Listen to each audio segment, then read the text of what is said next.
ఒక ముఖ్యమంత్రిగా బాధ్యత గల ప్రభుత్వ అధినేతగా ఏదైతే అని ముందు చూపు ఉండాలి. వీళ్ళు ఎల్లినో లాంటి పరిస్థితి ఎదురవుతున్నప్పుడు ఏదైతుందో మీరు కన్నెపల్లి పంప్ హౌస్ నుండి వాటర్ లిఫ్ట్ చేసుకోవడానికి ఆ 93.5 మీటర్ లెవెల్ బిల్టప్ చేసుకోవడానికి అవసరం వస్తే కింద కాఫర్ డ్యామ్ నిర్మాణం చేయవయా. కన్నెపల్లి పంప్ హౌస్ దిగువని ఏదైతే కిలోమీటర్ అటో ఇటో వేర్ ఇట్ ఈస్ సూటబుల్ ఓ కాఫర్ డ్యామ్ నిర్మాణం చెయ్యు. వీళ్ళు పోలవరం ప్రాజెక్ట్ నిర్మాణానికి ఏదైతే కాఫర్ డ్యామ్ బేస్ చేసుకొని నిర్మాణం చేస్తుండ్రు. కాఫర్ డ్యామ్ నిర్మాణం కాస్తే it will not cost much, మీకు 100 కోట్లు కాదు. వీళ్ళు రేవంత్ రెడ్డి గారు ఏదైతుందో ఆయన ఫుట్బాల్ మ్యాచ్ షోక్ తీసుకోవడానికి కొరకు ఏదైతుందో వీళ్ళు సింగరేణి 100 కోట్లు ఖర్చు పెట్టిండా. ఆయన మనమని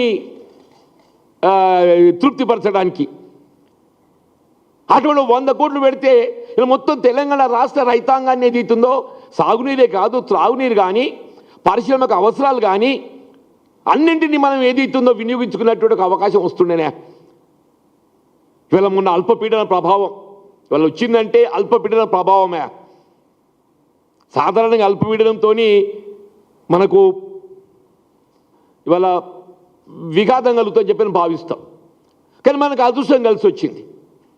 రేవంత్ రెడ్డి లాంటి అనాలోచిత ముఖ్యమంత్రి ఇవాళ ఏదైతుందో రాజ్యం చేస్తుండు కాబట్టి ఇవాళ అల్పపీడనం మనం ఆదుకున్నది ఇక్కడికి ఆదుకున్నది ఆ అల్పపీడనం ఆదుకున్నది.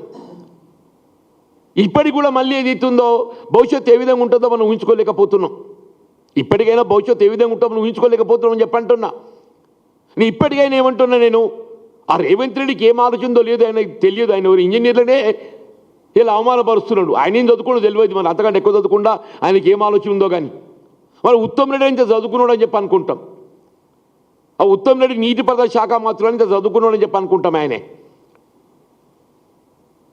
అసలు ప్రాబ్లం ఇక్కడ నీకు కన్నెపల్లి దగ్గర ఈడ ప్రాబ్లం ఉంటే దాన్ని ఏ విధంగా ఎత్తిపోసుకోవాలని ఆలోచన చేసేవాల్సింది పోయి నువ్వు కన్నెపల్లి విజిట్ చేయాలని పోయి సీరియస్ ఇస్తారని విజిట్ చేస్తాడా.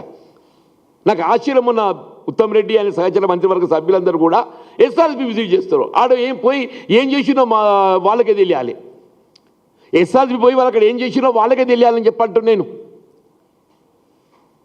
అదే ఆ కన్నెపల్లి పంప్ సైట్ విజిట్ చేసి ఆడ ఏ లెవెల్కి అయితే మనం నీటిని ఎత్తిపోయవచ్చు, అది ఎట్లా సాధ్యమవుతుంది, వాటర్ ఫ్లో ఏ విధంగా ఉన్నది, ఎంతవరకు దాన్ని మనం మెటీరియల్ చేయవచ్చు, వాటర్ ఫ్లో తగ్గితే ఎట్లా ఎత్తిపోయాలి.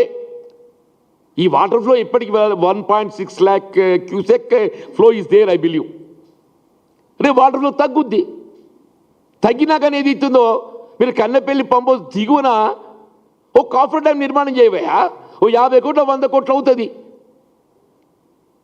అది ఆలోచన చేయకుండా ఇలా మొత్తం ఏది ఇస్తుందో అంత negative perception total negative perception అని చెప్పంటున్నాను. ఇలా ఇప్పటికైనా ఏది ఇస్తుందో మొత్తం తెలంగాణ ప్రాంతం చెప్పంటున్నాను. More than 50% of Telangana region state is depending on this Kaleshwaram project. దాన్ని ఏ విధంగా వినియోగంలోకి తేవాలో ఆలోచన చేయండి అని చెప్పి డిమాండ్ చేస్తున్నాం.